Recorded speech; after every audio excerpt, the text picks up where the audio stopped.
à son âge, normalement, on découvre encore le haut niveau. Mais pour lui et ses 18 printemps, le compteur des années n'a pas le temps de tourner. Ayoub Boadi va découvrir la Première Ligue cette saison et la Ligue 1 perd un de ses visages les plus attachants. Ce visage de poupon bien dessiné derrière cette chevelure un peu faux-folle, mais bien maîtrisée quand même avec ce petit bandeau. On note le sens du détail. Ayoub affiche une sérénité de vieux briscard en toutes circonstances. Peu importe la dimension de la scène sur laquelle il se trouve, même si c'est la plus grande, même si c'est son premier match de Coupe du Monde avec le Maroc face au Brésil. Et c'est peut-être là où on va nourrir des regrets dans quelques années, nous, Français. Si on rembobine un peu, il y a quelques mois, Ayoub Boadi portait encore le maillot bleu avec les espoirs et montrait déjà beaucoup de qualité. Le choix du Maroc est apparu comme une évidence pour l'enfant de Creil qui a grandi proche de ses parents et des origines marocaines. Le déclic, 2018, mondial en Russie. Hassan Boadi emmène son fiston de 10 ans supporter le Maroc et la France. Résultat, il repart avec des étoiles plein les yeux et son amour pour les lions de l'Atlas. Ouais, on note sa petite bouille qui n'a pas beaucoup. Donc son amour pour les lions de l'Atlas ne cessera de grandir et avec lui, nos copains marocains ont quand même décroché le gros lot. Au-delà d'éblouir les terrains sur lesquels il joue, le petit bonhomme est tout simplement surdoué. À 15 ans, il débarque à l'Élysée et sans être impressionné du tout, il remporte le concours d'éloquence. Mesdames, messieurs, cette question est source de nombreux débats, parfois passionnés et souvent clivants. Une victoire est une victoire. C'est le résultat qui compte. And the winner is Ayoub. Félicitations. Et la suite est encore plus belle, Pierrot. Un bac obtenu avec... Oh bah là, je sais pas. Eh bien, encore mention très bien et à 16 ans, s'il vous plaît. Comme oui, Arthur oui. Suisse. Ben oui, carrément. Donc le voilà aujourd'hui pro. Il poursuit une licence de mathématiques à distance et il explique tout simplement, c'est une façon de sortir mon esprit du football, et de ne pas y être bloqué et de m'ouvrir à autre chose. Ayoub aime réfléchir, mais aussi tout anticiper. Tout petit, il décide seul de s'imposer une hygiène de vie drastique. Vive la ratatouille maison de maman. Oui, oui. Hors de question de céder à la tentation du burger frites et des sodas comme tous les garçons de son âge. Une autodiscipline qui épate tous ces petits potes du centre de formation du LOSC et qui laisse évidemment sans voix ses éducateurs. Le Einstein du foot, comme on le surnomme dans le Nord, travaille autant avec ses jambes qu'avec sa tête. C'est un ovni, oui, qu'on aimait voir chaque week-end sur les terrains de notre championnat. Et ce soir, eh bien, on est tout simplement un petit peu jaloux des Anglais.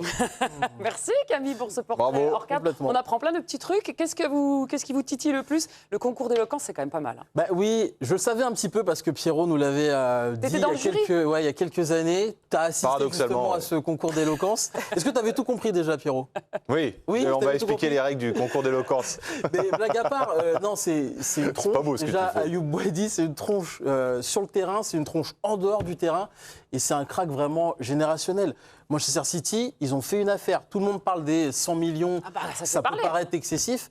Mais très vite, ils vont se rendre compte que 100 millions, c'était pas si cher que ça pour Ayoub Boadi. Vraiment. Juste pour revenir, on parle du transfert dans un instant, mais le côté éloquent, c'est surprenant quand même dans un milieu pareil, de briller, d'être aussi à l'aise, d'avoir un bac mention très bien. Enfin, pardon. Moi, c'était la première fois que j'étais dans le jury pour ce concours, mais oui, il m'a scotché en fait. Parce que là, on voit des extraits, mais on voit pas quand il lève le bras, qu'il parle plus fort et qu'il a envie. C'est un ministre en fait. Il en mais il a un aura naturel. 15 ans, c'est ça. Ouais, il avait 15 ans. Ouais. Mais c'était bluffant. Moi, j'étais sur le cul et quand on a voté après derrière, enfin, il y en a pas un qui a voté contre en fait, qui l'a pas mis en premier. Mais au-delà de ça, enfin, même dans son foot, ça se voit. Oui. Ouais, Je parlais tout à l'heure du fait d'anticiper et tout ça par rapport à moi, mais lui, il a tout, il va vite. C'est lui qui est garant justement des contre-attaques pour plein de jeux, pour plein de situations sur les corners de périté offensifs. Mais il est fantastique et tu as raison. Rodri part. Il récolte le même, mais à 18 ans. Moi, ce qui me fascine, c'est que justement, à 18 ans, il ait autant de personnalité sur le terrain. Il se cache jamais. Techniquement, c'est toujours propre. Jeu court, jeu long, sous pression, il n'y a pas de problème. Et je me dis que ce gars-là, il a déjà tout. à 18 ans. Et ça aide vraiment, pardon, mais d'être calibré dans... Je sais pas, j'imagine un footballeur qui n'a pas tous les fils qui se touchent, enfin, ou le contraire, mais qui a une pépite devant le terrain. En quoi ça aide vraiment d'être bien élevé, de bien savoir s'exprimer, d'avoir plus, je sais pas combien. Non, mais je pense que ça le sort en fait du schéma Tu sors du lot. traditionnel. On te remarque. Oui, et puis même que de ce foot où tu débarques à 13 ans quand même. Il débarque à 13 ans au LOSC, donc les parents ont dû gérer une éducation à distance, mais ils lui ont inculqué des valeurs tellement importantes avant que le petit il a continué ça. Il a dit d'ailleurs, il a remercié le LOSC qui a aussi des valeurs et des exigences au niveau des études. Mais en fait, ça te permet de... Effectivement, on en rigole parce qu'il dit presque c'est une bouffée d'oxygène, la licence de maths. Mais en vrai, oui, ça le sort et ça lui fait être quelqu'un presque d'ordinaire. Et donc, c'est cette tranquillité qui dégage, en fait. Là, il joue face à ses idoles, même Luka Modric face au Real Madrid. Il n'est pas du tout impressionné. Il arrive comme ça, il a sa petite bouille. Là, il se retrouve face au Grand Brésil. Première fois que tu fais la Coupe du Monde, 4e sélection seulement. En fait, oui, c'est une force tranquille. Donc là, il ne va pas prendre de claque en arrivant à City. Non, pas du tout. Mais là où c'est intéressant ta question, parce que les fils qui se touchent et ceux qui sont un peu plus instinctifs, c'est des joueurs offensifs, c'est des créateurs, ils créent. Lui, il a un poste où il faut réfléchir. En fait, sa personnalité correspond parfaitement au poste qu'il a sur le terrain, parce que c'est lui qui est le chef d'orchestre un peu du tempo, de savoir quand est-ce qu'il faut être ici, être là, aller vite, aller doucement. C'est lui qui est garant de ça. Donc en fait, il réfléchit comme un mec qui a 35 ans et qui a déjà 10 ans de carrière. C'est affolant. On en revient à son transfert. Là, j'ai appris qu'il aurait déjà passé la visite médicale à City. Donc, le contrat de 5 ans devrait se signer dans les prochaines heures. 100 millions d'euros, on le rappelle, pour un joueur de 18 ans. Aussi talentueux que ce soit, ça ne vous choque pas? Pas du tout. Moi, ça me choque plus. Moi, ça me choque mais plus. en fait, le problème, c'est que c'est la Première Ligue qui dirige le tarif des transferts. Donc, en fait, eux, ils ont tellement d'argent que tout est surévalué. Je veux dire, avant la Coupe du Monde, si on s'amusait à faire le comparatif via les sites de transfert et qu'on évaluait son potentiel sur combien il valait sur le marché des transferts, c'était 40 millions. Ah oui, il y a un gap, là. D'un coup, c'est City. C'est une énorme machine. C'est une des plus grosses machines européennes. Ils arrivent, terminés, ils plient le game. Voilà. Bah, on peut aussi dire, Cam, que c'est extrêmement bien vendu de la part du LOSC. Non, mais c'est très bien, c'est une bonne affaire, mais bien sûr, c'est vraiment son prix. Que son club formateur, l'un de ses premiers clubs, Creil, va avoir une superbe dotation grâce à ce transfert. Donc on peut remercier les Anglais d'un petit peu sponsoriser, de financer un petit peu le football français, non? Oui, mais on peut aussi dire... Surtout qu'aujourd'hui, c'est difficile pour nos clubs, on ne va pas cracher sur 100 millions d'euros. Non, mais est-ce que c'est vraiment son prix, 100 millions d'euros? Bien sûr, on est content. C'est un peu surcoté. C'est un peu surcoté. Tous les transferts c'est un crack générationnel. Vers la Première Ligue, tout est surcoté quand même. Ils ont tellement d'argent que 100 millions, 150 millions, c'est pas grave. Laisse-les donner l'argent, les Anglais, c'est pas grave. Ils ont recruté Elliot Anderson, le milieu de terrain de la sélection anglaise, pour 135 millions. Bah oui.